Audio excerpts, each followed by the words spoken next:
Deliberations in Trump's New York trial. Jurors are asking to hear the testimonies of David Pecker and Michael Cohen again, as well as the instructions on how to consider evidence. Trump asking the New York Court of Appeals to expedite the review of his gag order, while telling Americans he'd love to be campaigning right now. Watch this. This is 5 weeks, and 5 weeks of really essentially not campaigning, although I took a big lead in the polls over the last few weeks. Something's going on. Because I think the people of this country see that this is a rigged deal. It's a weaponized deal for the Democrats to hit their political opponent. Joining me now is Louisiana Congressman and House Majority Leader Steve Scalise. Congressman, it's good to see you this morning. Thanks so much for being here. Your reaction to what's taking place downtown in New York? You heard what President Trump just said.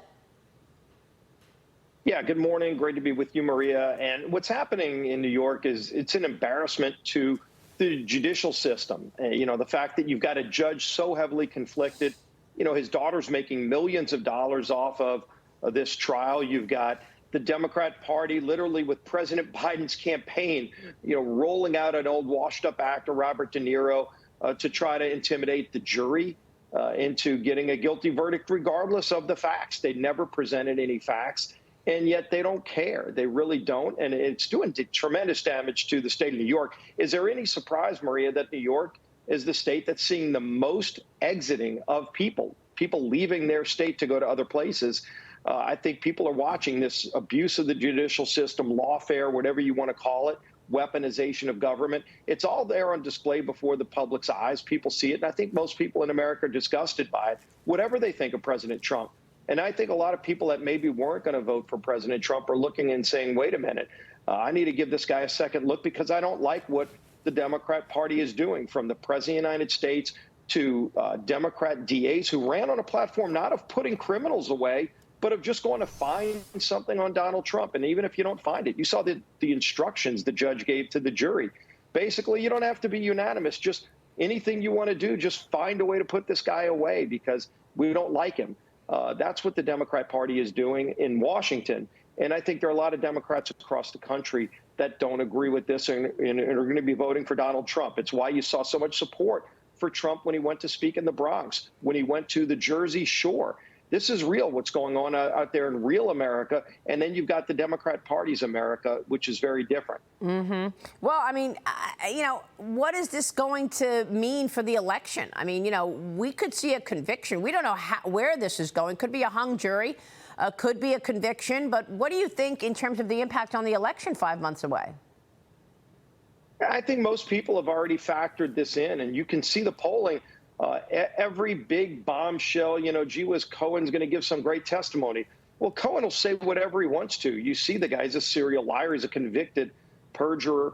And I'm sure the jury saw that too. But, at the end of the day, most Americans have been following this circus. And I think that's what they view it as. They view it as a circus and an abuse of the judicial system.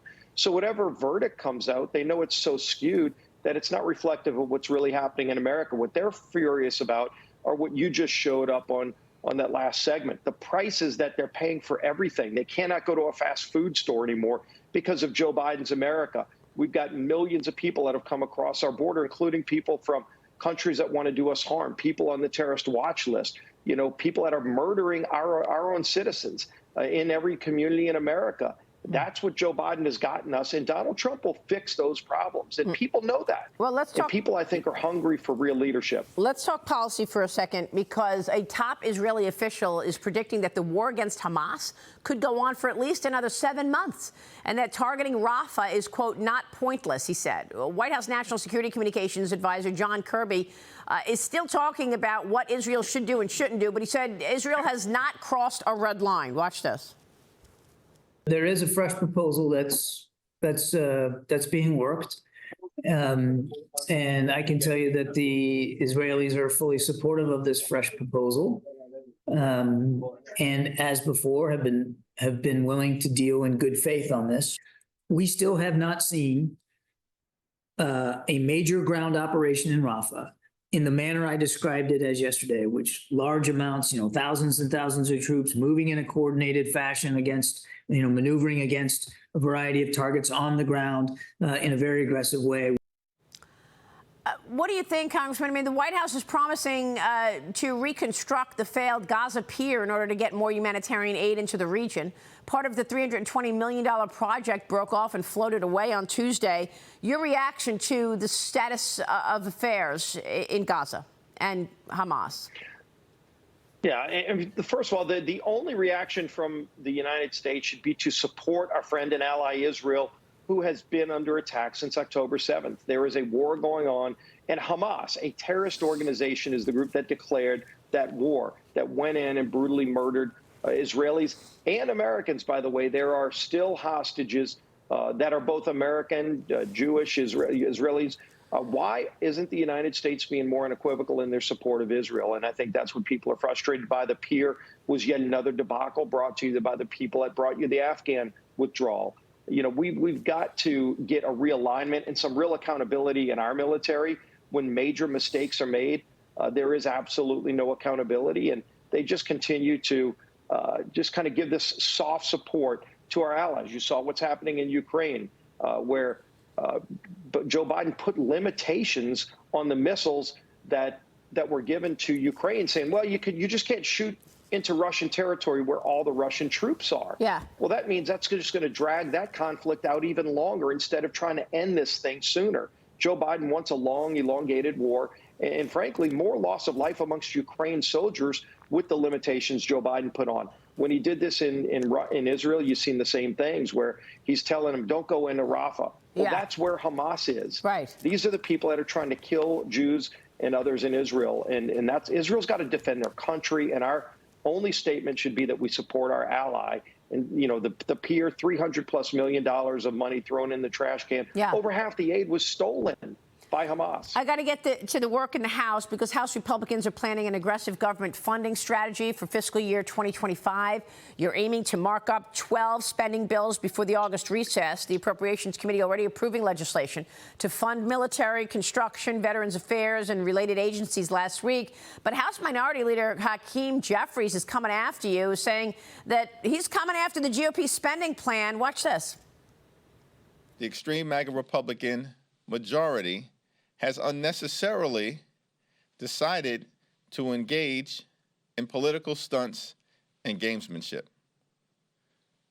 by marking up appropriations bills that have zero chance of becoming law. The extreme MAGA Republicans who understand that dynamic are trying to shut down the government and hurt the American people in advance of the November election. How ridiculous. You want to hurt the American people ahead of the election. Look, you're leading this charge. What's your reaction to these charges? Yeah, that's quite rich coming from somebody who literally voted against every single appropriations bill that came out of the House last year. You know, Maria, we passed over 80% of bills to fund the government last year, long before the deadline, so there would be no government shutdown. And Hakeem and almost every other Democrat voted no. They voted against funding the government, so they wanted a government shutdown. And I'm sure they're just setting up the stage for another series of no votes. You know, we're going to bring 12 bills that fund government, and we're going to have a robust debate on spending. They have spent so much money that people can't afford to leave their house to go to a fast food restaurant, Maria. And they want to keep spending money that we don't have. We identified over $250 billion in illegal payments going to people that aren't even real people, tax credits to illegal aliens. And they want to keep doing that. They want to send your money to people that aren't even here legally. So this is what we're trying to get under control so that we can get our economy moving again. And we're going to move the bills, and we're going to let them vote for those bills. All right. We'll be watching your work. Thanks very much for being here this morning. Great to see you. Steve Scalise. Great being with you. Thanks, All right. Maria. We'll see you soon. Steve Scalise in Louisiana. Stay with us. We'll be right back.